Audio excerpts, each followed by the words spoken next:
Ito na ang pinakabago nating programa sa Star Radio Catbalogan at Podcast. Chat Balongan Conversations That Connect. Programang pag-uusapan ang pinakamalapit sa ating puso, ang ating pamilya. Chat Balongan Conversations That Connect. Usapan ng mga nanay, tatay, mga anak at ng ating komunidad.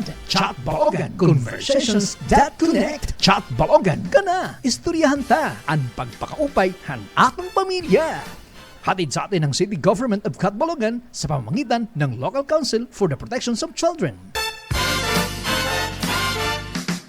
Good afternoon, everyone. Hello po. Welcome to another episode of Catbalogan Conversations That Connect. Kana, istoryahan tan pagpakaupay ito na aton pamilya.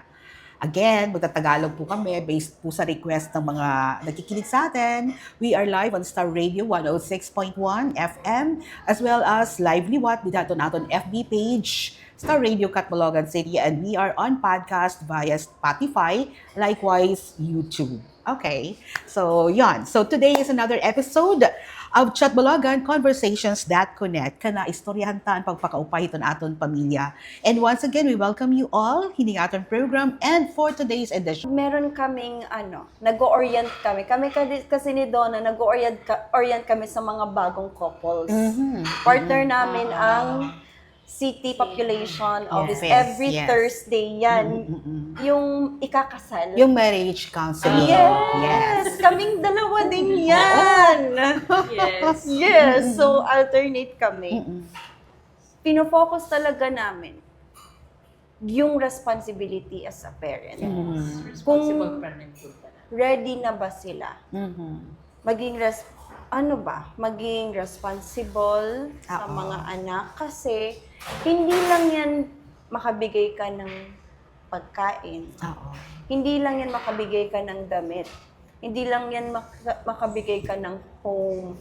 But hindi lang ba yan feelings? Feelings? Paano feelings? Kasi in love ka, kayong papakasal ka, diba? Ganun, hindi lang ba yan? Hindi lang ba yung feelings na mas malalim pa sa feelings. talaga? Diba?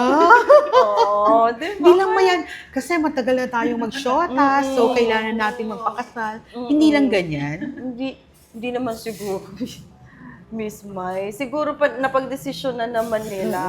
So, dun pa lang, dyan pa lang, nag-aano na kami na sana... Sa marriage counseling yan. Oo, sa marriage counseling na yung if ever meron tayo na magkakaanak tayo or may mga anak, sana ma-feel ng mga anak nila na they are loved, they are secured, and they are protected. Hindi yung galing sa loob Pa mismo ng bahay. Yung problema. Yan yung palaging dinidiin namin. Hindi lang basta family planning, mag-contraceptive kayo. Ito yung gagamitin natin, pills, depo, yan. But before kami magpunta dyan sa topic na yan, dito muna tayo. Sa baseline muna tayo. Sa pundasyon muna tayo. Yes, kung ready Kayo. ka na ba, mag-sacrifice. Kasi, number one na problema, kaya nagkakaroon ng teenage pregnancy, kaya nagda-drugs, kaya nagsusuicide ang mga kabataan or any mental health issues is nasa bahay talaga. Talaga? Nasa loob talaga? Hindi ba sila, because of peer pressure sa labas Isang ng bahay? Yes. Isang factor siya. Isang factor lang si peer pressure. Pero based on your experience, 'di ba? Kayo talaga yung may experience. Kayo talaga yung nasa ground, 'di ba? I mean, doing this every day. Yes. Talaga? Nakaka-amaze kayo? Grabe! Diba? Maraming factor yung nakaka-apekto eh. Yun, peer pressure, education pressure, or social, ganyan. Pero kung maganda yung support system sa bahay, they can open kaira mga parents, sa kanilang mga parents or any guardian, magiging yung loob nila. Diba? Magiging mas strong sila.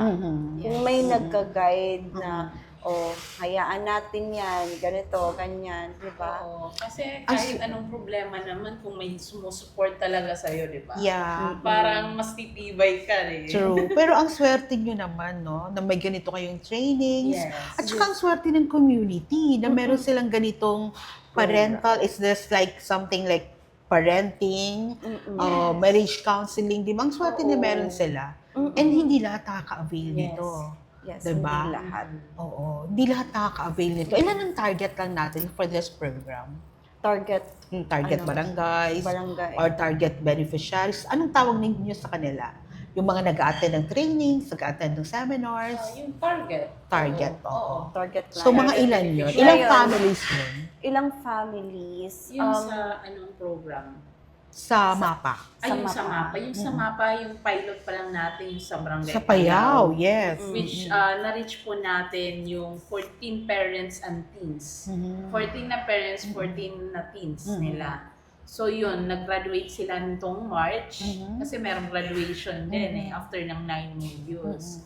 So silang Kasama tong bata, kasama yung anak Yes. nila na Oo. teenage. Nag-costume sila, Miss Oh, talaga? Mai. My Yung sa, God. So, yung sa graduation talaga is from day 1, yung module 1, di ba, yung first encounter namin sa kanila, makikita mo talaga na yung parents at teens, may ilangang may nagaganap. gap. Oo, May gap. May gap. Pero after, yung na-appreciate ko dun sa program, kasi after nung 9 modules, parang close na sila. My Hindi ko- God! Sabi, parang- nakaka-excite! hanggang ngayon na maano pa talaga yung balahibo ko. Yung 9 modules is ilang days?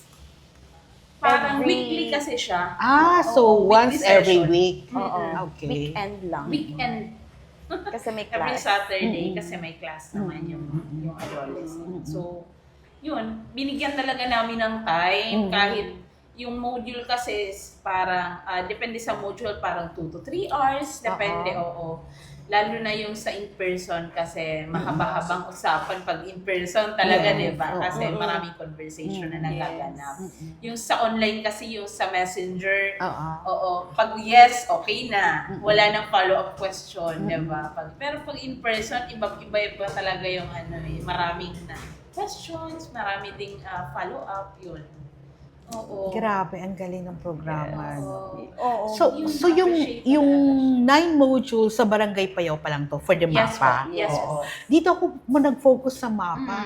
Kasi feeling ko, katulad ng sinabi ni Ms. Jazz, parang mag-start sa pamilya, Yes. sa magandang, Sa base sa basis ng community. yeah.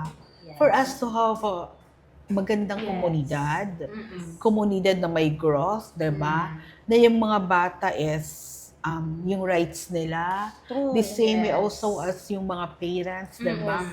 I think magpapagaan siya ng parenting in this very toxic world. Yes. Oo. Yung mga parents mismo yung nagsabi na parang yung teens nag-open up na talaga. Close na sila. Yung minsan nga yung parents talaga yung kinakausap na siya nung teens niya, nung anak niya, na if may mga problems, na kahit konti lang, Talaga. kinakausap na Oo. siya. Pero ito, isang parent, isang anak. Yes po. Ganun lang. Oo. What if meron silang like 3 teenagers, ganun, Yun hindi? nga oo. Pero yung na-focus namin, yung isa pa lang, yung isang teens, isang parent. Pero at least you have the idea na how to go about it, Yes. di ba? As compared sa wala ka talagang kay idea, di ba? Yun nga Na, yung sinabi ano ba yung namin. gagawin? Yun ang nangyayari sa mga focus group discussion namin. Nasasabi yung mga parents na, and we are talking about career-oriented women, no? At about medyo may kaya ng mga pamilya na ang laki ng problema nila sa pagpapalaki ng mga teenagers nila ngayon. Because, yun ang tanong ko, bakit? Based on your experience, bakit nahihirapan sila sa pagpapalaki ng mga bata ngayon? Yung mga may kaya. Oo. Siguro isa na rin yan yung social media influence talaga. Oo. Oo. Kasi parang, at saka yung peer pressure na din. Kasi diba, if yung isang bata is may kaya talaga, syempre yung isa rin gusto kung anong meron yung isang bata. Parang ganon. Oo, 'di ba? Parang kung sino yung mga peers niya, kung anong meron yung mga peers niya, parang gusto niya meron siya. And then, yung social media nga, influence. Kasi di ba yung ibang mga walang cellphone, o hindi nakaka-access ng social media, parang walang access nun, or kulang yung access. Yes. Diba? So, parang dun pa lang sa mga information na nasasagap sa social media or sa mga sites, mga apps, parang siguro may influence din yung sa adolescents. Okay. Pero going back dun sa mga trainings ninyo sa baba, diba, sa ground, sa mga barangay natin, ano talaga yung challenge sa mga parents or sa mga bata sa pagpapalaki sa kanila? Na lumalabas doon sa Time. mga... Time ng parents. Oh, talaga? Sabi ng mga bata? Diba? And meron. Kasi yung ibang mga parents, more on work. Yes. Oo. Hindi naman siguro hindi nabibigyan. Parang kinukulang lang sa Attention. attention yung kids, yung bata. Yun ang sabi ng mga bata. Oo, merong nagsasabi ng gano'n. Okay. Kasi yung iba, OFW, yung parents. Oh, ganun, yeah. Parang gano'n. Oo, wala dito. So, isa doon time. Yes. Ano pa po yung iba na lumalabas during your discussions with them? Ano pa ba? Oras, na kulang sila ng time, yung mga parents to the kids. Oo. And syempre, yung financial aspect. Yeah. Yung hindi... Kasi parang gusto nilang mag-avail ng mga services sa mga health center, pero wala silang pamasahe. Yung mga ganun. Oo. So, ayun. How about yung mga parents sa kanilang mga anak? Ano yung mga problema na lumalabas? Yun nga, yung minsan nga yung hindi na nagsasabi kung ano, parang halata naman na may problema yung bata pero hindi nagsasabi sa kanila. Oo, parang hindi nag-open up yung mga anak nila sa kanila. Yun. So, paano malalaman ng parents kung anong problema, di ba? Oo. Grabe, ina-absorb ko rin yung mga sinasabi nyo. At saka, ang galing lang ng programang ito, diba? Medyo nakakahinayang lang because limited lang siya. Like, for MAPA, nasa Barangay Payaw pa lang tayo with 14 families. So, anong strategy ginagawa natin or ng City Health Office ngayon to make sure na magmumultiply ito into another barangay, into another family? Basically, meron ba kayong mga trainers pool, or mamumultiply ba to, mariri-echo ba to sa ibang mga pamilya? So yun, we have plans na, di ba, na mag-conduct din ng second round na BEYLGP and also yung MAPA. Okay. So ngayon, syempre, di ba, lahat ng clients namin na mag-undergo ng ganyan is mga students and ang struggle namin ngayon is sa DepEd, bawal na ang weekday. Interruption of classes. Yeah, yes. Yes, Oo, so pag weekdays sabi ko, wala. Yana, paano tayo papasok ng barangay kung walang or sa school, kung walang interruption na. So, na-open namin kay Doc Ana. Sabi ni Doc Ana, weekend. Diba? Okay po, Doc. Oo. Weekend. Oo, kasi hindi kami pwedeng mag-stop.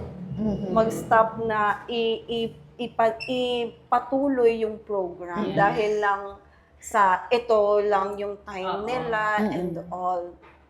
But si Ma'am Donna talaga is very active and yung program na yan, tuloy-tuloy po yan. Kasi yung J-Parap, actually, yung J-Parap, mag-e-end siya this year. Okay, meaning, meaning, yung LGU na yung yung magpapatuloy. Yung mga programa nila. yung LGU na magpapatuloy. Pero, Syempre, yung budget natin sa LGU, kailangan muna natin pagplanuhan this year. Tapos, para next year, ma-implement, mapatuloy siya. Yes. Kasi yung JPARAP is funded by NGO. Yes. Wala, anong mga equity natin dyan? Coming from the City Health Office or from the LGU mismo, mayroon tayong equity. What I mean is equity is, meron tayong share in terms of budget. Ay, Yes po. Meron naman po. Oo. Minsan, yung sa kanila yung food, sa atin yung menu, venue. parang Okay. sharing of ano na lang. Resources. Yes, Oo. sharing of resources. Kasi tinitingnan ko rin paano siya ipapatuloy. Paano siya ipapatuloy? Kasi, well, may bias kasi tayo talaga sa community. Ang bias natin is prevention ng mga Yes. iba't ibang klaseng Oo. criminality Yes. na brought about Oo. because of, problems ng mga, ng iba. Nahihirapan ako magsabi kung kaninong mga problema ito. Sabay gano'n. Pero yun, ganun, paano siya mapapatuloy? Because ako talaga, totoo talagang, I believe na pag maayos ang pamilya, maayos ang komunidad natin. So ayusin Yan. natin ang pagpapalaki ng mga bata, ayusin natin ang parenting responsibilities natin Yes. para mas diretso uswag katbalogan, Yes. di ba? Oo. Yes So, po. so siguro, kasi parang ngayon, tinatap na talaga natin yung barangay na mismo. Okay. Di ba? Kasi yung sa BEYLGP talaga is parang nag-train talaga tayo ng leadership sa mga barangay. So, Sinong mga nag-train? yung barangay official. Sila. Kami yung nag-train sa kanila. Kasi I mean syempre, yung recipients. yung mga barangay officials, HWs, at kung sino pang mga frontliner sa barangay. So through po nito, yung siguro mapapatuloy natin yung kahit yung sa MAPA at saka yung sa BEYLGP, through itatap talaga yung barangay na sila mismo tumulong sa pag-fund, Yes. or sa pagpatuloy ng programa. Oo, kasi nga yung sa Barangay Payaw, yung barangay captain nila, kasi uma-attend siya ng session ng MAPA. Siya mismo is nag-offer talaga na for the next session, for the next batch ng next MAPA. batch. Yes, kasi na-appreciate din niya yung MAPA program. So, what if sa ibang barangay din, itap na lang namin din, kasi yung sa Payaw tinap namin yung barangay. Oo. So, parang ganun din yung gagawin na lang namin. Kasi magandang programa siya kung makikita nila. Malaking may tutulong sa mga barangays talaga nila. Ang sarap doon na may continuity, tapos kasama na natin sa barangay. Yes. Kasi may funding pa rin to Yes. kahit anong gawin natin. Mangangailangan talaga siya ng funding. Mm. And it is worth the investment Yes para sa po. akin. Oo. And yung inaano pa ni Ma'am Donna is lahat sana ng barangay, meron Yes. tayong Adolescent-friendly health facility. Oo. Katulad ng sa'yo dyan. Yes po. Yes, oo, lahat ng barangay merong ganun para yung mga kabataan, kahit wala lang silang kahit wala. Oo, gusto lang nilang pumunta, kaya nag-train kami Gusto ng nilang mga mag-chill. BHW. At kami din, nag-training kami last week about psychosocial first aid, and yung self-care, and paano makipaghalubilo sa mga bata. Oo. Okay? Kasi ngayon yung mga bata, pag pumasok sila ng health center na bungad kaagad na, ayan, may mga nagtataas yung kilay ng mga PHW. Yan talaga yung namin, pina-priority na, ate, yung mga bata hindi babalik sa atin kapag, kunyari, merong pregnant, pupunta, ma'am, tapos sasabihan nila, ayan, kabata-bata mo pa, ganyan-ganyan. Yeah, So, ang gagawin is hindi na babalik. Yes. So, tinuturuan namin sila paano Handle. or yung interpersonal relationship sa mga kabataan para welcome lang sila sa sa facility. Kahit wala silang nararamdaman, pwede silang pumunta. True. And also, may mga kailangan mag-avail ng mga kabataan ng mga serbisyo, hindi lang naman yung mga adults. Yung mga services namin for the adolescent is pwede sila magpa-laboratory, medical check-up, mental health program namin, and meron kaming 3 mental health coordinator. Tatlo. Yes, 3. Meron tayong psychiatrist. May psychiatrist din tayo. So, ayun, nakakatulong talaga sila. na at least maging okay yung nararamdaman ng mga kabataan na pumupunta sa kanila. Oo. Galing naman, diba? Nalulula ako sa ganda pala ng program. Yes. Oo, ang ganda ng program na ang nasa isip ko, nag-a-advance na yung continuity nito. Yes. Paano siya maipapatuloy at paano mas lalawak pa yung coverage niya. Balikan natin yan, girls. Magkape muna tayo. Okay. Yay! My favorite.